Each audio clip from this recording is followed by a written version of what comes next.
My wife said, "You're not fun anymore. I want a trial separation." I said, "Done." Then I began the methodical process of separating our lives. Weeks later, her new life crashed down in panic. I'm 42, male, a data analyst. My life is built on logic, unpredictable patterns, and calculated outcomes. I find a deep sense of comfort and stability.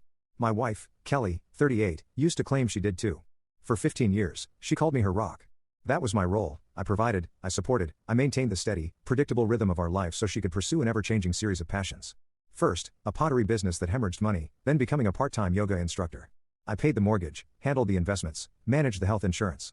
I saw it as a partnership. My role was to build the ship, hers was to be the sail. Last Thursday, she decided the ship was a prison. She sat me down in our living room, the one she'd had professionally redecorated in calming neutral tones last fall. She wouldn't meet my eyes, focusing instead on a decorative vase that cost more than my first car. "Peter," she started, her voice adopting a soft, therapeutic cadence that always signaled an incoming emotional missile, "I need some space. I feel like I'm losing myself, you know." I didn't respond. I waited. The preamble is for the speaker's comfort, not the listener's. "You're a good man," she continued, a verbal pat on the head, "a wonderful provider, but you're not fun anymore. We're not fun. Everything is so planned, so safe. I need to feel alive again. I need to find my own path." I stared at the expensive, non-structural wooden beam she'd insisted we install over the media center. It had cost me my entire annual bonus, a monument to aesthetics over function. In that moment, watching her talk about fun in the very lap of the security I'd spent my adult life building, something didn't break in me. It calcified all the little dissonant data points, the secretive, giggly texting at all hours, the new expensive workout clothes from brands I'd never heard of, the sudden intense reverence for a spiritual guru named Zachary who also happened to be her new tennis partner. They all snapped from a random scatter plot into a perfectly linear regression. The conclusion was obvious and devastating. I looked at her, really looked at her, as if for the first time in years. Her $200 leggings, the fresh manicure on the hand that hadn't worn a wedding ring in 2 weeks because it interfered with her energy flow. She was waiting for me to beg, to promise more excitement, to book a trip to Bali, to become someone I'm not. "Done," I said. The word was a stone thrown into a still pond.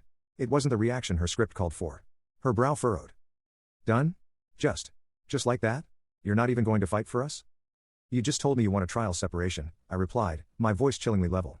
"I'm agreeing to your terms. This is what you want. You should be happy." "Well, yes," but she was flustered, like an actor whose scene partner has skipped to the final monologue. "Okay, well good. I'm going to go pack." She went upstairs. I didn't follow. I listened to the sounds of drawers opening and closing, the sounds of my life being dismantled. For a long moment, I felt a surge of white-hot rage. I wanted to throw that stupid vase against the wall. Then came a wave of immense, crushing sadness. I thought about the girl I married, the one who was thrilled to eat cheap pizza on the bare floor of our first tiny apartment. Where did she go? I let myself feel it all for about an hour, the anger, the grief. I let it wash over me and then I let it pass. What was left was a cold, hard clarity. This wasn't a trial. This was an ambush. And I would not be its victim. I pulled out my phone. My mind was already working. A separation is a legal event. It has rules. It has consequences. She wanted a new life. I would simply facilitate its authentic beginning. My first call wasn't to a bank. It was to a highly recommended family law attorney, Victoria. I got her voicemail, left a concise message, and received an email a half hour later to schedule a consultation for the next morning. The next day, after a sleepless night, I sat in Victoria's office. I explained the situation. She listened intently, her face impassive. When I finished, she gave me clear, methodical advice, not for revenge, but for protection. "The moment of separation is a critical legal marker, Peter," she said. "Your actions from this point forward must be transparent and defensible." Guided by her counsel, I spent the rest of that Friday taking careful, deliberate steps. Financial separation. As advised, I opened a new individual checking account. I didn't drain the account she used, as that could be seen as financial abuse. Instead, I left a significant cushion, $4,000 in the old account to serve as a transitional buffer.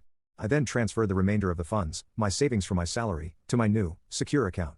I updated my direct deposit with HR to route all future paychecks to this new account. I documented the exact time and date of the transfer, noting it was post-separation credit disentanglement.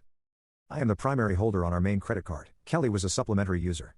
I called the company, informed them of our legal separation, and had her card immediately deactivated. I assumed responsibility for the full outstanding balance, nearly $8,000. It was a clean legal amputation. The benefits time bomb. I logged into my employer's HR portal and updated my marital status to legally separated. This triggered the qualifying life event.